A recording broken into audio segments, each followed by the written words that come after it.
Good evening everyone. Ako আহিলো মই part number 27 লৈ কিবা শিকিবৰ কাৰণে নতুন বস্তু শিকিম আজি আমি যোৱাকালি শিকালো মই ধুনীয়া বস্তু কেইটামান আপলোড কৰা হৈছে আপোনালোকে চাব পাৰিছে আজি আমাৰ টপিকটো হ'ব কালি যেনেকৈ আমি শিকিলো কেতিয়া আমি ষ্টক মাৰ্কেটত ইনভেষ্ট কৰিব লাগে কোনটো টাইমত ইকনমিক সাইকেল বিজনেস সাইকেল আমি এইবোৰ আজি আমি এটা সৰু টপিক এটা শিকিম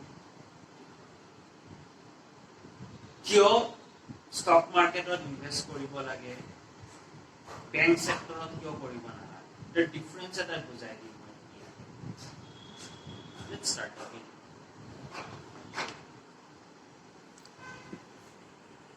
মই দুটা ভাগ কৰিব গৈছো ইয়াত ঠিক আছে এটো হৈ গল capital market মানে stock market capital market এটো হৈ গল bank sector ঠিক আছে এতিয়া ইয়াত মই এটা ভাগ কৰিছো pros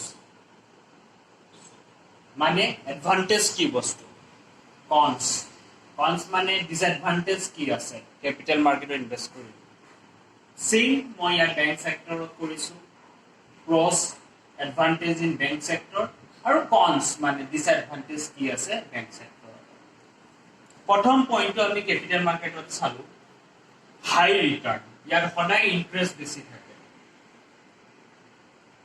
high return ঠিক আছে সেকেন্ড পইণ্টটো চালো লিকুইডিটি থাকে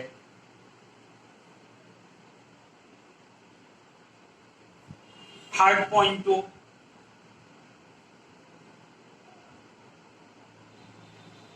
লো ইনভেস্টমেন্ট এমাউন্ট মানে যিকোনো কম টকাৰ পৰা আৰম্ভ কৰিব পাৰে লো ইনভেস্টমেন্ট এমাউন্ট ফোর বেনিফিট আছে capital মার্কেটত TDS free till some extent কিয় কৈছো because এটা স্লেবল লৈহে TDS free থাকিব ঠিক আছে ফিফথ ইজিলি মনিটৰিং আপুনি নিজে চাই থাকিব পাৰে কোড কি চলি আছে কোনটো কোম্পানী ঠিক আছে এইটা পাঁচটা পইণ্ট ক্যাপিটাল মাৰ্কেটৰ ইনভেস্ট কিয় কৰিব লাগে বেনিফিট কি ইয়াত আমি বুজি পাম সে প্ৰথম হৈ গল হাই ৰিটাৰ্ণ সদায় ক্যাপিটাল মাৰ্কেটৰ ৰিটাৰ্ণ বহুত বেছি থাকে এৰাউণ্ড ইয়াৰলি আহি যায় ইয়াত চাব গলে 50% ইয়াৰলি আহি যায় মিনিমাম কৈছো হাইয়েস্ট তো আপোনাৰ 100 200 300% লৈ আহি যাব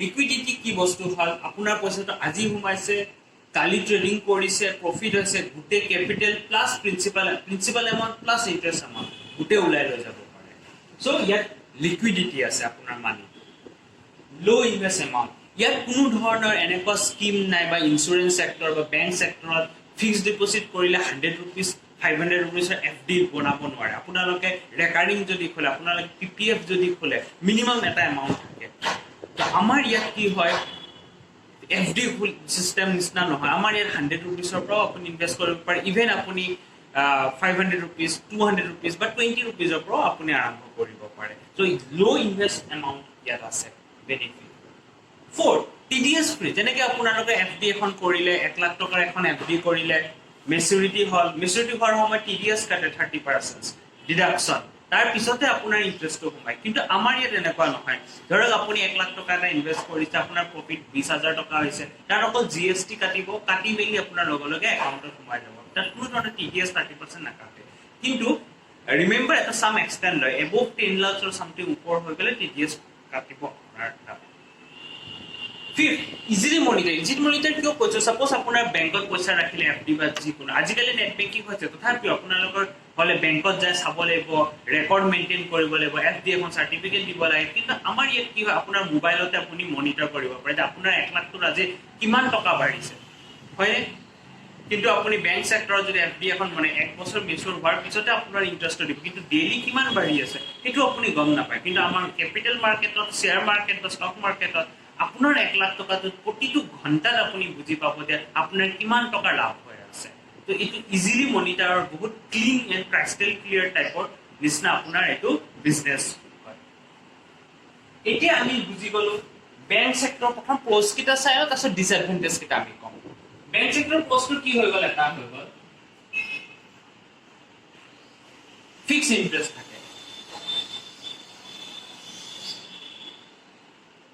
যোনটো কেপিটেল মাৰ্কেটত নাই, ইয়াত এক্সপাৰ্ট মাৰ্কেট হয়। আপোনাৰ ইয়াত 50% হ'ব পাৰে, 20% হ'ব পাৰে বা 5% হ'ব পাৰে। কিন্তু বেংক সেক্টৰত ফিক্স ইন্টাৰেষ্ট, যেনেকৈ এতিয়া ফৰ এক্সাম্পল দি আছে আপোনাক 6% ইন্টাৰেষ্ট দি আছে, ঠিক আছে। সেকেন্ড এডভান্টেজ বেংক সেক্টৰত থাকে যে সিকিউৰিটি, আপোনাৰ পইচাটো মূল টকাৰ সিকিউৰিটি ইয়াত আহিছে। ইয়াতো থাকে সিকিউৰিটি কেপিটেল মাৰ্কেট, বাট ইয়াত অলপ বেছি থাকে সিকিউৰিটি। থাৰ্ড পইণ্ট, বেংক সেক্টৰৰ থাৰ্ড পইণ্টটো হৈ গ'ল আপোনাৰ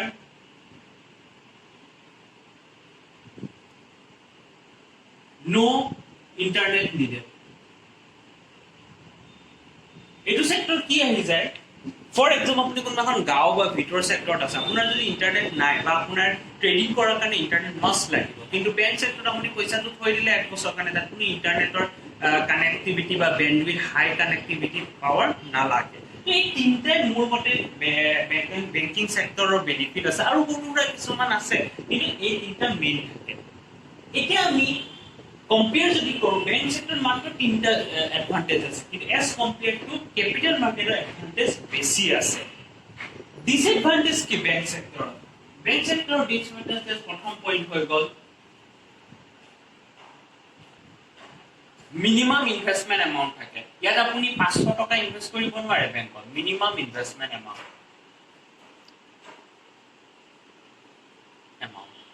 ঠিক আছে। সেকেন্ড ডিসএডভান্টেজ হৈ গ'ল বেংক সেক্টৰত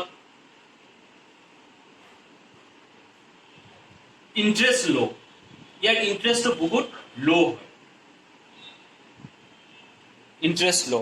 তো এই দুটা ডিসএডভান্টেজ আছে বেংকিং সেক্টৰ। প্ৰথমটো হ'ল ইয়াত আপুনি 1500 টকাত ইনভেষ্ট কৰিব নোৱাৰে। সেকেন্ডটো হ'ল ইন্টাৰেষ্টটো বহুত কম। এতিয়াতো আৰু কমি গ'ল, পেণ্ডেমিকৰ পিছততো আগতে 7% ইন্টাৰেষ্ট আছিলে, এতিয়াতো কমি 5.5 হৈ গ'ল বেংকৰ ইন্টাৰেষ্ট। সেভিংছত যদি পেলাই থয় অনলি 2% হয় ইন্টাৰেষ্ট পাৰ ইয়াৰ।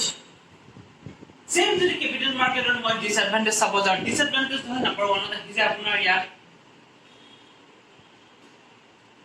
Non fixed interest. ইয়াত কোনো ফিক্সড ইন্টাৰেষ্ট নাথাকে। সেকেন্ড ডিসএডভান্টেজ আহি যায় কেপিটেল মাৰ্কেটৰ ৰিস্ক ফেক্টৰ আহি যায় ইয়াত, ঠিক আছে। থাৰ্ড এটা ডিসএডভান্টেজ আহি যায় কেপিটেল মাৰ্কেটৰ ইন্টাৰনেট নিডেড। তো এই তিনিটা বস্তুৱে আহি যায় নৰ্মেলি কেপিটেল মাৰ্কেটত। প্ৰথম আহি গ'ল ফিক্সড ইন্টাৰেষ্ট নাথাকে, তাত 7% হ'ব পাৰে, 50% ভেলিউচন। কিন্তু যদি আপোনাৰ ভাল এডভাইজাৰ বা ভাল ব্ৰকাৰ আপুনি লয়, তেতিয়া আপুনি এৰাউণ্ড 20-30% প্ৰফিট কমাব পাৰে। বাট তেতিয়াও নতুন ক্লাইণ্ট যদি হয়, নিউলি আপুনি নিজে ট্ৰেড নকৰিব, আমাৰ হেল্প ল'ব, বিকজ আপুনি কেতিয়াবা মূল টকাৰো লছ হৈ যাব পাৰে। চ' বি কেয়াৰফুল, সদায় নিউলি যোনে মাৰ্কেটত এণ্টাৰ কৰে কেপিটেল মাৰ্কেটত, প্লিজ হেল্প ল'ব আমাৰ কাৰণে। সেকেন্ড হ'ল ৰিস্ক ফেক্টৰটো, সেইটোৱে ক'লো মই, যদি আপুনি নিউ হয় যেনেকে তেনেকে ইনভেষ্ট নকৰিব। আপোনাৰ টকা, আপোনাৰ কষ্টৰ টকা আমাক দিব, আমি হেল্প কৰিম আপোনাক গ্ৰোথ কৰিবৰ কাৰণে। Third point internet sector. Internet বহুত ভাল লাগিব যদি আপুনি সাপোজ ট্ৰেডিং কৰিলে, আজি মাৰ্কেটৰ দাম ভাল পাইছে, বিক্ৰী কৰাৰ সময়তে পটককৈ আজি ভোডাফোনৰ নেট গুচি গ'ল বা এয়াৰটেলৰ গুচি গ'ল, জিঅ'ৰ গুচি গ'ল, সেইখিনি আপোনাৰ আমি বিক্ৰী কৰিব নোৱাৰিলে। কিন্তু তাৰপিছত কি দেখিলে, আপুনি 2-3 ঘণ্টাৰ পিছত মাৰ্কেটটো নামি গ'ল, তো আপুনি মিছ কৰি দিলে এটা ভাল প্ৰাইচ এটা। তো সেই সময়টোত আপোনাৰ ইন্টাৰনেটটো must be necessary, as compare to বেংকত সেইটো বস্তু নালাগে। এতিয়া বেংকিং সেক্টৰত যদি আমি চাব গ'লে, এইটোৱে আপোনাৰ মিনিমাম ইনভেষ্টমেণ্ট লাগে, যিহেতু ক'লো ইন্টাৰেষ্টটো বহুত ল' থাকে। এতিয়াতো 2% হৈ গৈছে ইয়াৰলি ইন্টাৰেষ্ট। আমাৰ এজ কম্পেয়াৰ টু দুটা যদি মই চাব যাওঁ, বেংক সেক্টৰ আৰু কেপিটেল ষ্টক মাৰ্কেটত, দুটা আপোনাৰ চকুৰ আগত থৈ দিছো।